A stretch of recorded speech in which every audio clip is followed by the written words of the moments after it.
ကျွန်တော်တို့ကတော့ဖြိုးချင်းကျော်ပါကျွန်တော်တာဂီရာ Classy Fitness Center ရဲ့founder တယောက်ပါဗျ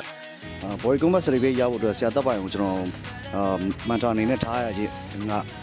ဘာအကျိုးကျေးဇူးတွေရလဲဆိုလို့ရှိရင်ကျွန်တော် technique တွေကောင်းကောင်းနားလည်လာတယ်ပြီးတော့ကျွန်တော်အရင်တော့ weight training တီးတန့်သွားတဲ့လူဖြစ်တဲ့အတွက်ကြောင့်မို့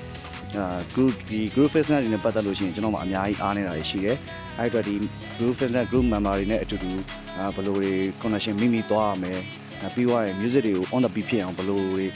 ကောင်းလို့ရတယ်ဘယ်လိုတွေဟိုဖြစ်ရတယ်ဆိုတာအခြေခံကြကြလေးကိုတေချာသင်ကြားလို့ရပါတယ်နောက်ပြီးတော့ဒီ body combat နဲ့ပတ်သက်လို့ရှိရင်technique တွေပိုင်းတွေကိုကျွန်တော်မှားတာတွေကိုကျွန်တော်ဆိုလို့ရှိရင်2024တွေကနှစ်အစတည်းอ่ะဗောနော် body combat ကိုစပြီးတော့ training လုပ်နေတာပါGFIC GFIC ရဲ့နံပါတ် batch 8ကဗောနော်အဲ့မှာတွေကဆရာတောက်လျှောက် technique တွေကိုတေချာပြလာတယ်အမားတွေရှိလို့ရှိရင်လည်းတောက်လျှောက်ပြင်ပေးတယ်အခုချိန်ကြီးကိုကျွန်တော်တောက်လျှောက်ပြင်ပေးတယ်ဗောနော်ကျွန်တော်လည်းအခုဒီနေ့မှာဆိုလို့ရှိရင် body combat IMD ဖြည့်ထားတဲ့ဟာတွေ day 3ဗောနော် day 3မှာကျွန်တော်နောက်တော့လိုအပ်ချက်တွေကိုဆရာအဓိကဒီနေ့အထိကို2024ရက်နေ့ပြီး